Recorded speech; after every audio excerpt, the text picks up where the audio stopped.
Meron na rin po tayo guys na chives, garlic chives. Ayan, ang mga ginagamit ng culinary. So, na-sold out na po ang ating basil, pero may bago na po ulit tayo mga pudla. Yun nga po pala ang mga pinya natin na meron ng bunga. Ayan.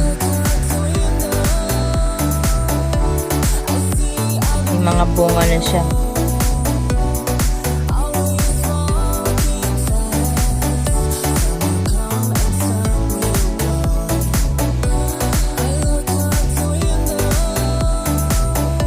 Tayo lang ng bagong seasoning kilodit.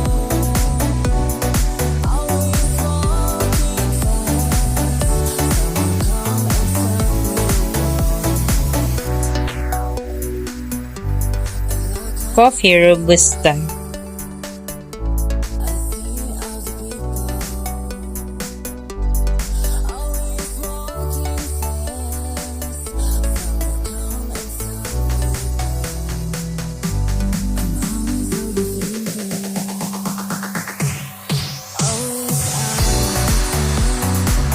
Ito nga pala ang ating mani.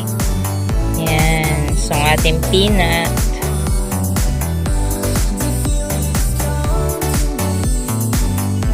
May mga sprout na uli ang mga mustasa. Mustasang pampan. Yan. Ito ang ating siling haba. Yan. Sprout na sila. Ating mga punla ng bell pepper.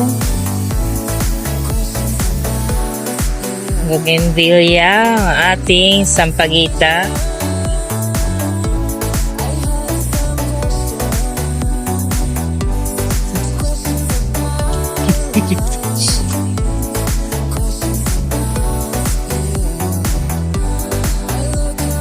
Yung mustasang pampano.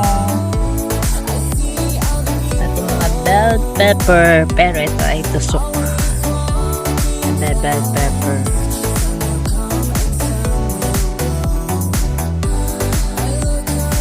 Ito ano yan, siling labuyo. May mga bagong tanim tayo dito na talong.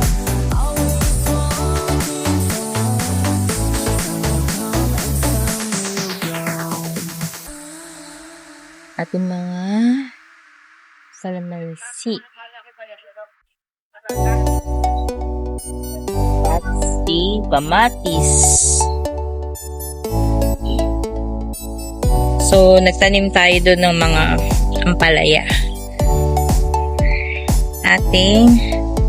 Tingnan ko ano nangyari din na sa ating ampalaya. So, ito yung ampalaya natin. Ayan. Hanggang panganay hanggang dun. So, binili ko to sa online. Ito, yan, 85 pesos lang ang ating garden net, green garden net. Ayan, pagagapangin natin ito mapalaya. Papunta dun. Okay naman siya. Ang ating mga sitaw ay ayan.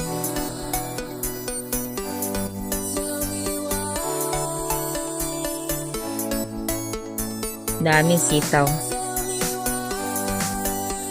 Gaano man.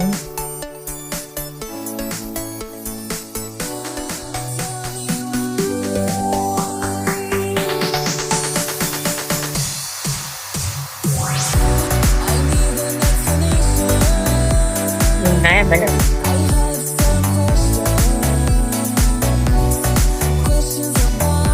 So, ito yan. Plant for sale. Itinago natin ang ibang halaman kasi sobrang init.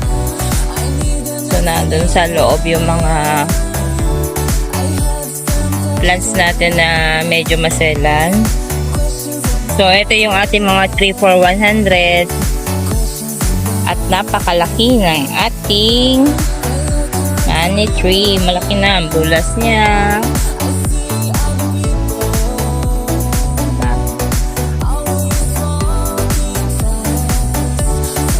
ating blue ternate. Ito yung ating mga cellum at saka mayoy.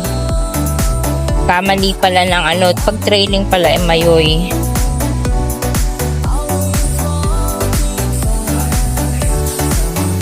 Pag hindi trailing daw, ang tawag doon ay cellum philodendron. Yung ating blue ternate, pinalalago ko.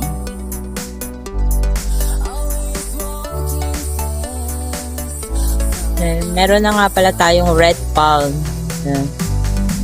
Ating red palm.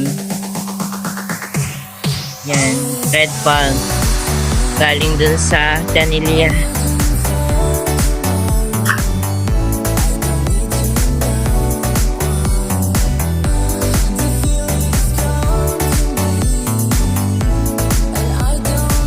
Ito yung ating tig 50 pesos. Yung mga yan. Well, laki na ng ating rose na pink. So, ganda din. Flower na to. Pa-ID naman po ng pangalan ng flower na to.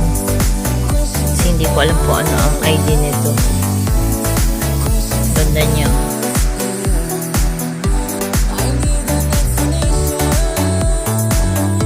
May bagong propa tayo. Ating begonia. At ito na po ang ating nursery. Ayan. So, available po ang ating mga patola, sitaw, kamatis. Ayan.